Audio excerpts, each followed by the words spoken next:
Ryan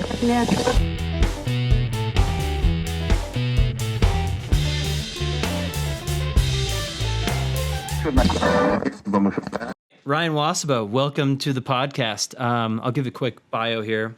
Ryan Wasoba makes records for the weirdo music communities of St. Louis and beyond, with credits including Foxing, Baroness, Terra Melos, Emperor X, and Lobby Boxer. Wasoba was a founding member of the So Many Dynamos, whose work with Chris Walla, Alex Newport, and Matt Talbot initially sparked his passion for audio production. He currently plays guitar in Thorax and the Lustrelights, helms the multimedia project Ryan Wasoba's 19-second songs, posts niche music content on TikTok and other social medias, and composes music for dogs. Ryan Wasoba, welcome to the podcast. Thanks for having me, Dave. It's been a while since we've spoke. Yeah. Probably over a decade. Yeah, we at least. For the uninitiated, we met because we were going to SIUE in Everettsville, Illinois, both studying jazz guitar at the same time. Yeah, that kind of reminds me. I don't know if you remember this, but like when I first moved to Edwardsville and was transferring into SIUE, I went to like the Jazz Combos audition, and I like walk in there. I've got like my Stratocaster, and like it's just a room full of like guitar players that have like archtop jazz box guitars.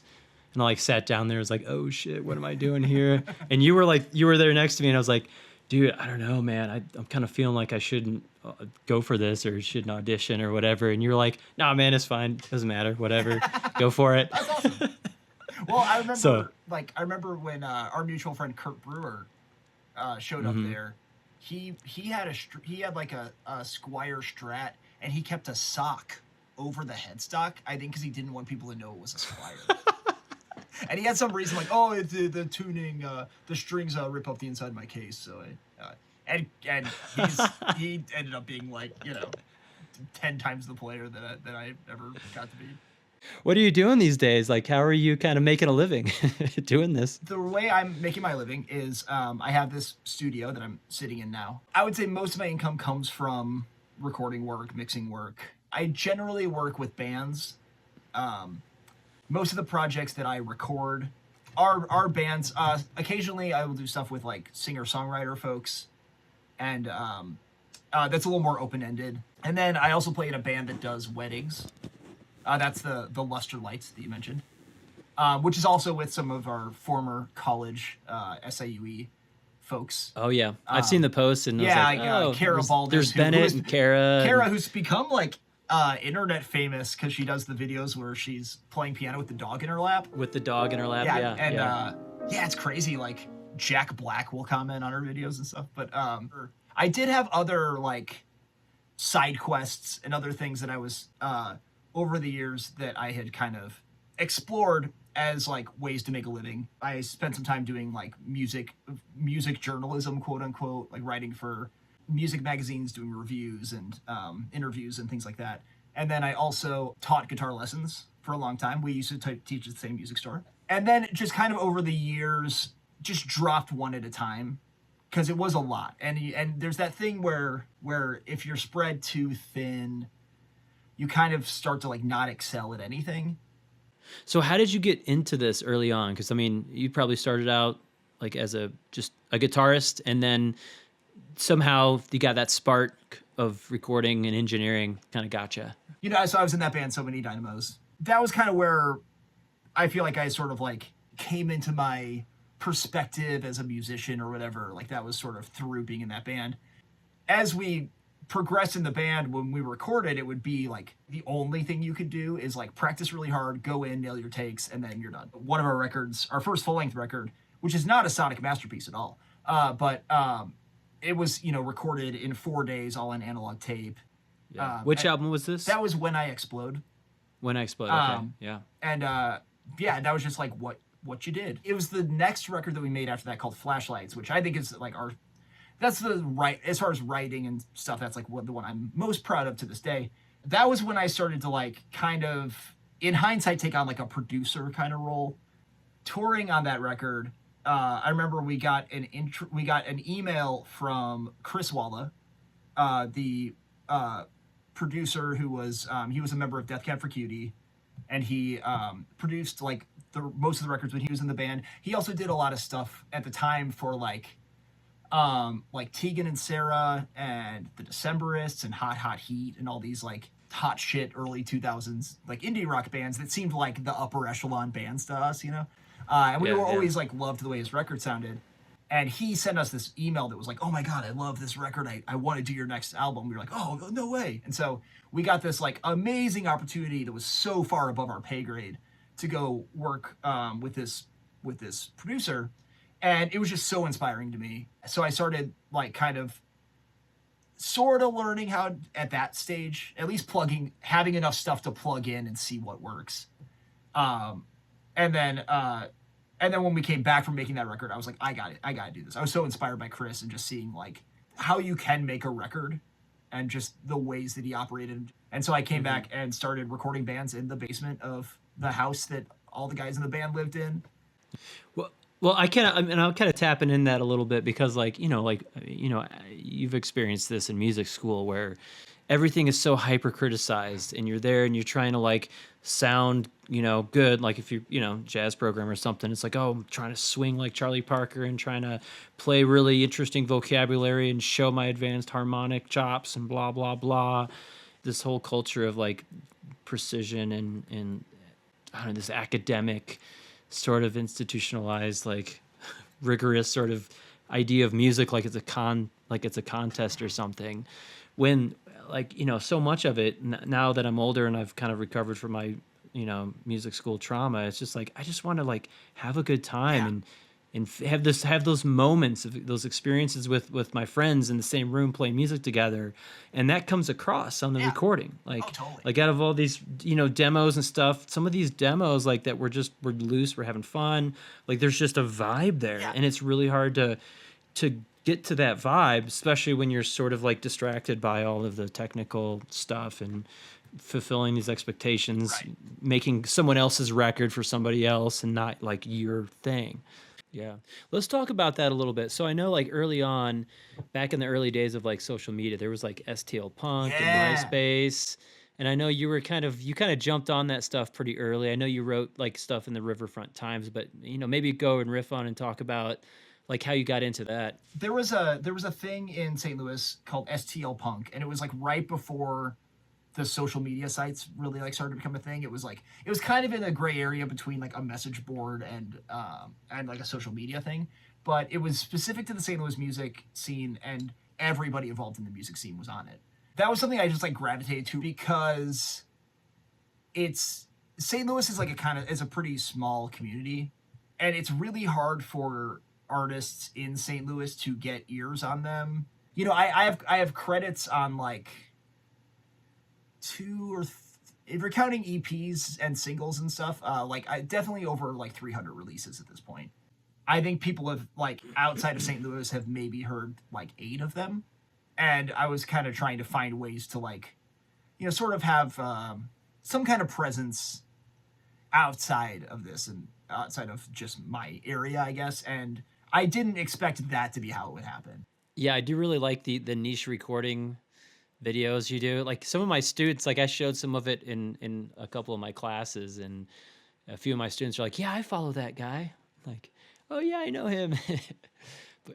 but it's cool. It's a niche thing, but if you can kind of break through the noise and the algorithm and you can connect with people that are into that stuff, there is a community, and there are enough people if you can access and get there, break through. Yeah, it's always crazy to me. I'm a little bit. I haven't really dug my toes into doing anything on YouTube just because that's a little intense for me. I feel like when you start getting into that world, it almost to do it right.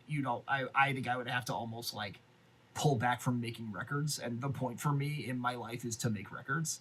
It's kind of like the concept of like recording albums. Like I've always wanted to just put out albums. I've never done singles or EPs. Well, maybe not with my recent projects, but like lately I'm just like, it's such a big endeavor to like put together and record a whole record. it's just, maybe just focus on a couple songs or 4 or 5 songs, or, I'm starting to kind of like come around to that idea of releasing singles. Yeah. And it's just, it makes it a lot easier to sort of get creative things out. Because when you have like, you want to have this expectation of like 10 songs and this masterpiece of an album that like no one's going to listen to, like if you just work on the one good song out of that collection of 10 or 15, and really kind of put everything into that, and then, I'm starting to kind of come around to that. But I feel like that's kind of a paradigm shift with like the music industry. Is like, it's not about putting out huge albums that people sit down and listen all the way through, I think about that a lot, because there are definitely times where I've been recording albums of people where of like local bands where it's like, you guys probably should have just done an EP. There's also been times where I've been like doing something like where we're like working on a track and I'm like, this is like the coolest thing I've ever worked on, and then I find out that they're putting it second to last on the record, and I'm heartbroken, because it's like, that's just like, unless you like push that song as a single or whatever, like that song is going to be like buried. You're so lucky if you get people to listen to anything, and then to I don't want to say expect, 'cause I don't think anyone's expecting, but it's it's like when you're doing a full album, the further you sequence a song, it's almost like the lesser chance someone's going to hear it at this point. Yeah. Do you think it's worth releasing and pressing to like CDs anymore, or what's your thoughts on vinyl, CDs, or digital, or all of the above, or none of the above? I mean, I think it really depends on your market and your fan base or whatever, because I mean, CDs are like by far the most economical thing to do. Vinyl, it's really hard to not lose a fuck ton of money on vinyl unless you have a fan base already. Yeah. Vinyl's just very expensive, and everything's setup fees. This is where they get you on vinyl. Like, it's a scam or anything, because it's not. It's just expensive. Yeah, what's hard about vinyl is that it's all setups. Like, it's all, you have to get, these, you have to get like the platings, you have to get the masters, which is, like literally a physical like master record that they use to print all of them. And all the setup fees are flat fees. And then the actual unit cost of each record is like $1.50 after all the setup fees. So what I know, so many people where they've decided to put something on vinyl, looked at the prices and said, oh, it's completely not economical to make 200 records. In order to make anything make sense, I got to buy 500. So I'll just do 500 records. And then they spend the next 10 years of their lives moving boxes of records to the different apartments and houses that they move into, because the band's done. Like the band broke up, or it's such an old record that like they're not going to try to sell them anymore. So vinyl's tricky. The CDs, I think if you are, it really depends. Like, CDs are kind of like, I don't want to say they're coming back, but they're becoming more viable for like younger folks, especially I think younger bands that are like aesthetically kind of have some footing in like the 90s musically, which is an increasingly common thing. Like 90s stuff is like really hot with the kids right now. Like, I recorded a band recently called 86 Red, and they had kind of like a kind of modern like punky thing, but also still some kind of like grungy 90s like throwback elements. And I remember I went to their album release, they had CDs, and I remember I was thinking about it because I was at their show, and I was like, yeah, a lot of these kids drive bad cars. Like, they're gonna have CD players still in them. Yeah, CD players.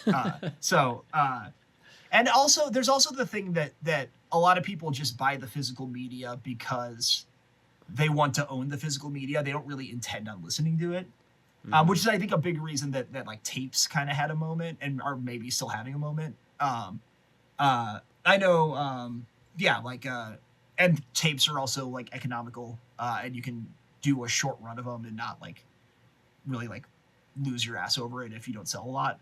Yeah. So that's also a thing of people, as that being like proof of ownership, which I think a lot of physical media is, even vinyl. You know, I would say I don't want to even know the percentage of people that like own vinyl and don't listen to it. I'm one of them. I don't have a good record player setup, so. But as far as like the albums versus singles thing, it's tough because it's like, again, like I just have this like, if you haven't figured this out, I have this like just visceral sort of like thing against like getting super businessy with music, even though it's necessary. And I think that I had a hard time coming around on the albums, on the singles versus albums thing, because I feel like that advice, I first started seeing that advice from like those like Spotify coach kind of people that are like trying to like give advice about how to release your music, even though they've never put anything out that anyone's listened to, like those kind of things. And that was like the first like, oh, you shouldn't put out albums, you should put out singles. And then once you have 4 singles out, you package them together on an EP, and then you can't put out an album until you already have a fan base, and you can't play a single show unless you have an album out, because then no one's gonna, you know, like just all this stuff that's just like sounds like. And I feel like, and I think advice like that tends to make people feel like they can't do stuff, and I don't ever want anyone to feel like they can't do anything, because I mean, that's kind of the punk rock thing that's kind of been in me my whole life, is that like you can just do stuff. You know, you can just start a band. You can just buy some mics and record stuff in your basement. You can just upload things to the internet and have them out there. Like, you can just do it. Yeah, yeah. And it didn't always used to be that way. No, totally. I feel like we're in this era. I mean, it's been an era for probably 10 or 20 years now, but where like microphones and recording equipment just keeps getting cheaper and cheaper and better. And like telling the difference between like, you know, Neumann 87 or like a, you know, a Rode whatever NT2 and like going into your, you know, Focusrite whatever Scarlett, just cheap gear in your house. Like the difference between that and like really high end studio gear, it's kind of hard to tell if you're not listening to it on like really high quality hi-fi speakers. And there's so many variables to it too that like. Yeah, I tell my students this. It's like, you know, I mean, it's good to try to go for the high quality that you can if you have the equipment to do that and resources to do that. But most of the time, people are just going to stream this on their phone, and they're going to listen to like 30 seconds of the song off of their phone or on their earbuds, and decide they like the band or not, or you know, or they like whatever. the singer or not. Exactly. Yeah. So, you know, it's easy to get lost in like the world of like gear and just high quality, you know, recorded media. But in all actuality, most people don't necessarily appreciate that, if they can even appreciate it with whatever quality of speakers they're listening to. So just go out there and do it. Like, put your music out there, go for it. Like, don't hold back, you know? Yeah. And I hear stories about like, I hear stories about people like in high school or something, and their band comes in to record somewhere, and the engineer's like, your drummer's not good enough, we got to have a session guy on it. And it's like, yeah, why? Like, why would you like what you think? Yeah, they're not going to play it on K-Rock in LA with the drums like this. Like, no, it's like, what do you think is going to happen with this record? You know? Yeah. People pay way more attention to the song. Mm-hmm. And I think that's another thing, is that sometimes when people are super bogged down in like the technical stuff, they can lose track of the song. And I think the song is always the most important thing.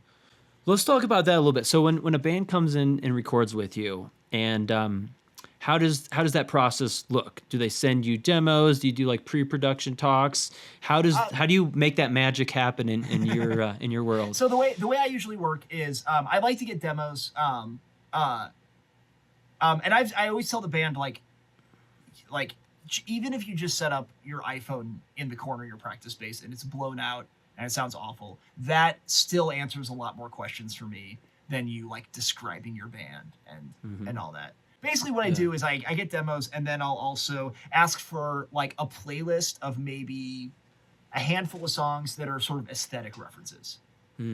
And I'll listen to those, and usually there's some sort of common kind of thing I can kind of tell from them about like what they're looking for on drum sounds, or what they're looking for on the way the vocals, the way the vocals are treated, and how important they are to the band. You know, how texturally they, you know, they want the guitarist to sit, like that kind of stuff, and that's really useful for me, because, you know, if someone's like, I want it to be really punchy and big, that can mean so many different things. And like, and again, being like a little older, like my references for what that means, you know, so like definitely had people be like, I want it to be really like raw and big and powerful. And then I'll get their, you know, they'll play something for me, and I'll be like, oh, this like, these are like sample replaced drums. Like I wouldn't think of that as being raw. Or, you know, which is, and it's not that that's like, oh, you're wrong. It's like, oh, we just need to calibrate to be on the same page. Yeah, different vocabulary. Exactly. Yeah, so that's been something that over the last few years, I used to kind of, maybe out of like some kind of, I don't know why, probably in part some sort of subconscious ego thing, but I didn't want to hear references. You know, I think I also felt like, I think some people were telling me like, we need it to sound exactly like this. And that's not really the case either. It creates a kind of a tough expectation. Right. You know, it's like, I want to sound like, you know, Nirvana's Smells Like Teen Spirit. Like, oh, God. Yeah, it's like, okay, well, now I got to do exactly that. But that's also the nice thing about getting a handful of songs, is you can kind of figure out what the averages are of totally. Stuff. But and then you know, whenever they'll come in, I tend to and again, this is specifically working with bands. I try to have conversations with them before about what I think, what would be the best like workflow. Like for example, if it's a band where I know we're gonna like, there's just some music where the language of the music like often requires some version of editing, like drum editing. Like a lot of heavy music, a lot of like punk based music, depending on the type, you know. It's sort of like all the records that I'm listening to are like, you know, the drums have been tightened in post, and that's just kind of part of the language of the music. So if it's one of those things, then, you know, we're a lot more likely to be like, okay, we're just going to record with like a scratch guitar and drums, and then you guys go get lunch, and I'll do some edits, you know, like that kind of world that's a little more clinical and put together.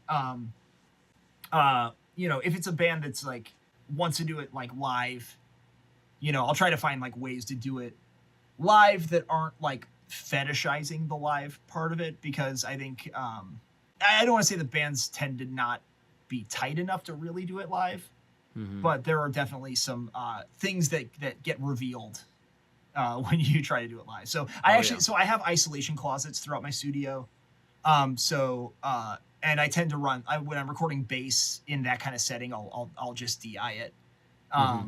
But I try to have isolation when I'm recording a band live, so that if somebody wants to, if somebody like, you know, we had a great take, but the guitar player messed up the transition into the bridge, or like didn't step on a pedal at the right time or something, we can just fix that right on the spot while we're on the same sounds, like right there, be done with it. So generally, if it's, you know, what we'll do is we'll track a song. If it's a full band, you know, we'll make sure as soon as we get the good drum take, we'll then go through and just make sure the other parts are solid. I'll usually like play it and kind of be like, all right, everybody, like we'll listen once through, and then we'll listen again, and I'll be like, everybody listen really hard to your own part, and let me know. And you know, I've got the counter on the screen, so it's like, let me know the number of like the measure number or the time, like whatever, where that is, and then everyone kind of make your list, and then we'll go through and do our punches that we need to do. Nice. If it's in a really ideal situation for me, when a band has more time and they're wanting more of my input, what I like to do is set up the band in like more of like a rehearsal kind of standpoint, you know, like type thing. All in the same room, sort of facing each other. Facing each other. I'll still kind of like isolate amps and stuff, but then we'll work through like the song arrangements. Like what I love to be able to do is, if I'm doing a full album, or like, you know, an EP or something, or like a larger chunk of songs, I love to take a day where we just kind of go through each song and just kind of be like, and just try some structural things out. Sometimes I'll be like, hey, can we do this part twice to build more tension and have more finality to it before, just like I'm trying to find things like that I think will make the song better. And I think like I get made fun of for this. I always end up saying like, it's not my song, but if it were my song, I would try this because it's not my song. And like some of the regrets I have from like, especially early days when I was like still trying to figure out how this all works is like overstepping and thinking that like, oh, there are people out there who have these recordings of their band that they probably have baggage with because I overstepped and I like pushed them to do something that was like I was more into than they were. And they might not care at all, but I care that I like did that to someone else's recording. And that's stuff from like there's like stuff from like Basement era, like 2008 that like I think about like once a month. That no one cares about. That just like I just cringe at. And like holding on to that is like is like kind of what like keeps you from doing those mistakes again. So that's your trauma, right? That's honestly, yeah. Like the being too heavy-handed of a producer when there's like really no need to like be a heavy-handed producer, right? Because I also think there's it's tough finding that balance because there's also like, I mean like there's also like the lackadaisical like whatever I don't care kind of producer. But at the bare minimum, even if someone is really just looking for an engineer, I think that it's at least like you at least owe it to the people you're recording to be like, hey, okay, I have a question. I noticed that you're going to the chord on like the and of 4 and you're going on 1. Do you want to sync that up? Like trying to find these little detail things, or like, hey, I noticed that like what's the chord in this section? And then they'll like, like you guys, 2 guitar players play that at the same time, and you find out one's going to a D and the other one's playing a B7, and they just never noticed it because their practice space is too loud. So even if they're not looking for me to be producer, I still think like, like interjecting things in that way is still something that I think like is important. And then there are times where you do that and they're like, yeah, we're doing that on purpose. And you're like, cool. Yes. Now I understand what the thing is. And I can, and now we're more on the same page. It's a win-win, like really, as long as you're not like being a dick about it. So what's your overall take on AI? Have you used any AI tools for any purposes in your creativeness? The only thing I've really used is stem separators. And that's been, there have been a couple instances where that has been really useful for me. Like even little things like somebody did like a scratch track for a song where they played guitar and sang at the same time. And then whenever we went back to retrack the guitar, you still wanted to hear the vocal on the scratch track. And so I used a stem separator so I could like separate out the vocals from the vocal and guitar track. Which that didn't even make it on the record. It just made it easier to zone in on that. There was actually a guy who hit me up who's from, I think, Peru, and he's a doctor in like Maryville. And he has a grandson back in Peru, and he wrote a song for his grandson.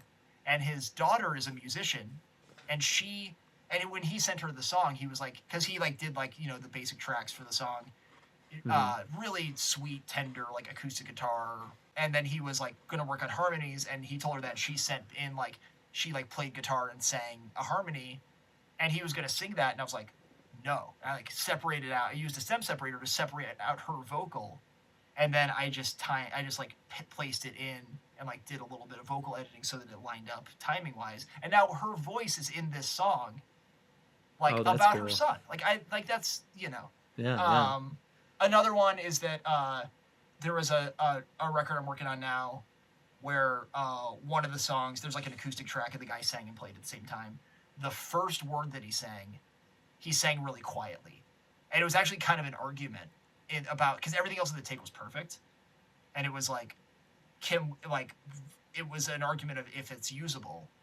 And I didn't even think about this at the time, but then I ended up taking that song into a stem separator, taking just that first word, isolating the vocal, and tucking it in under the main one.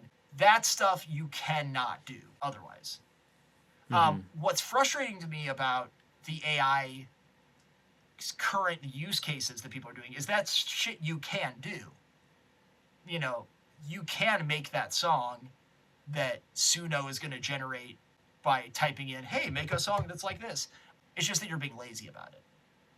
I see people make the same argument over and over again that's like, yeah, well, people hated synthesizers when they came out, and they hated drum machines, and they hated electric guitars. Don't be left behind by AI.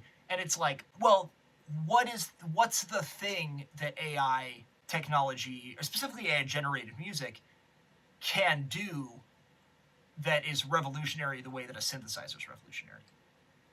You know, like drum machines were cool because they didn't really sound like drums.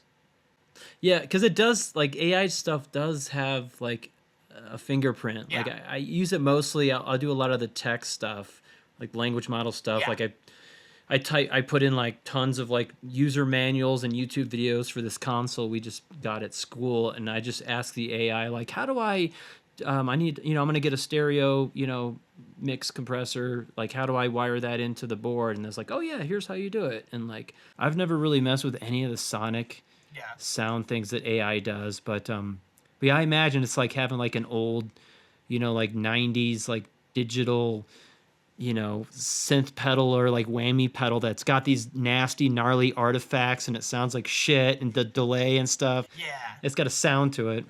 Yeah, the stuff currently it definitely has like I downloaded this off of LimeWire kind of early MP3 sound. Yeah.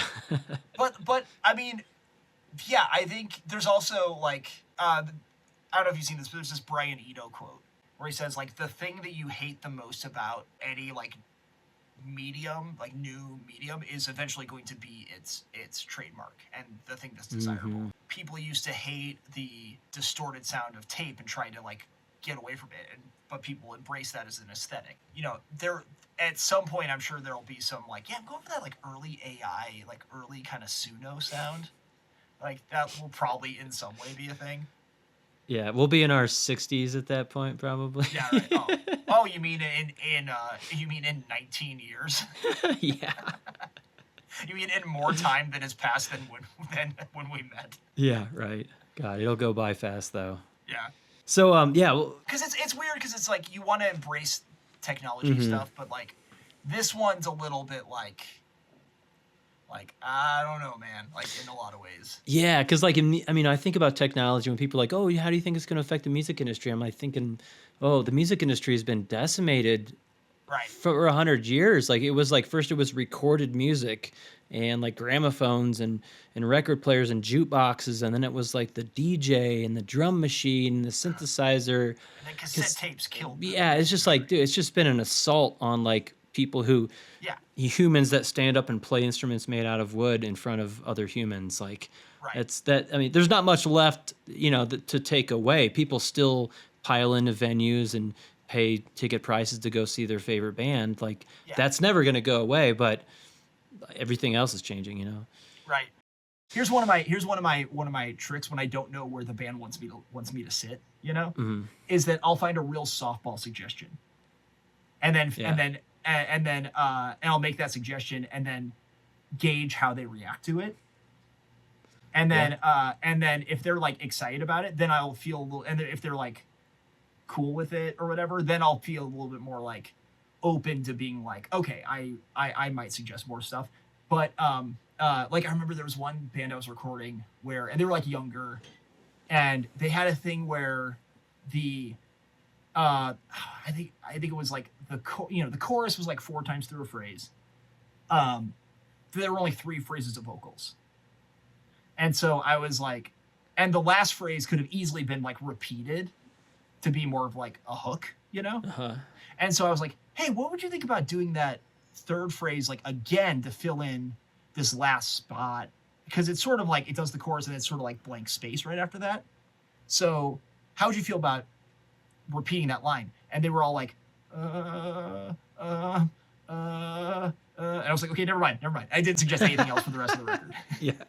It's like, Because I can just tell if I like freaked them out. Yeah, right, totally. It's like we've done it so many times the same way that like we cannot imagine any other way of doing it, or is it all going to come apart? Yeah, and a thing that I like that I think about a lot when it comes to recording other people, and like there's elements of what I'm about to say that might sound like defeatist or like negative or whatever, but like if you can calibrate to the idea that like what you're recording isn't really going to be heard by a lot of people, then really what that kind of ingrains in you is this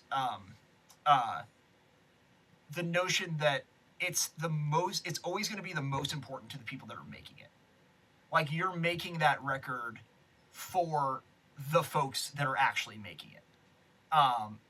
And so that they can be like, oh, this is that record, this is the record that I made. And if you're like, if you're pushy about something, if you're like weird about something, if you do something where you're like, no, it's got to be this way, and you're inflexible, or push people out of their comfort zone, they're gonna remember that discomfort of it, and they're gonna remember it every time they listen to that record.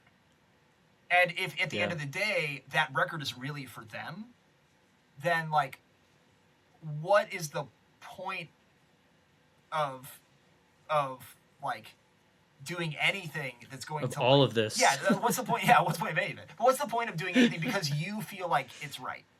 Yeah, that's I want to park on that. Like that is such a I don't know. That's kind of a profound statement there, because I mean I've kind of found myself in that same headspace of like, okay, I'm making this record. It's got to be a hit. Like every note's got to be perfect. I got to sing it until it's perfectly in pitch and fix it. And then in hindsight, like really my experience recording it and listening to it a few times after it was done, like that's all I have. Like other people's perception, it's not a hit record, like it's not making any money, like it's just like it was for me. Like that experience was all about like me and my friends and us getting together, documenting our thing and doing our music. And we have the CD now, and really like the whole endeavor was just kind of a it was for us. Right.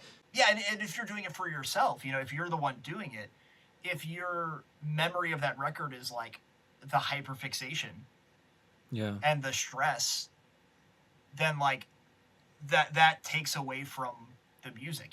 Like you might listen and that can come out in the recording. Like people can perceive.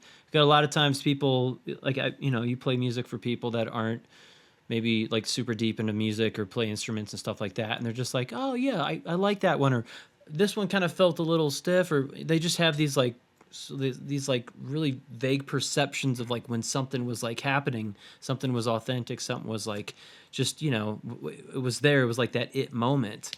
And you can really stifle that when you're super hyper focused on everything being perfect. You got to create this vibe, and I think there's something to be said about creating a vibe, keeping a vibe, documenting a vibe in a recording, rather than searching for perfection and producing the perfect chorus, pre-chorus combination. And there's just so much more music now than that ever has existed for free at the touch of a button on your phone. Every song in the world right now. Right. It's insane to think about. Which is like the thing that when you were a kid, you were like, man, wouldn't it be great? Yeah. If I could listen to any song I wanted anytime. It's like Napster was just the biggest thing. It's just such a life-changing thing to be able to download any song in the world for free. Oh yeah, and it also coincided with like for like people at our general age, it also coincided with like going to college and having fast internet for the first time. Oh yeah, totally. Because I remember I used Napster a little bit in high school. Like I specifically remember like I would hear a song, or I would hear about a song or about a band or something like that. I would look them up, download a song. It would take like half an hour. No one else in the family could be on the computer or use the phone for that half hour. And then I would listen to it. And if I liked it, well, it looks like I got to go to Vintage Vinyl and like buy this CD for $15 and then, listen to it on the way back. And if I hated it and I only liked the one song I downloaded it, you would still listen to it over and over again because you just spent $15 fucking dollars. Oh, yeah, you listen to that song, that CD over and over again until you loved all 10 tracks. Yeah. So yeah, I want to respect your time here. On kind of a parting last Yeah. question, like, do you have any advice for folks that are young musicians and artists, or folks maybe that want to get into the recording industry, like home studio, kind of going of the route that you went? Do you have any advice for those folks? If you want to maybe break it into two different parts, like musicians, artists, and bands, since you work with a lot of folks like that, Yeah. and then like maybe as like producer, engineer, home studio owner.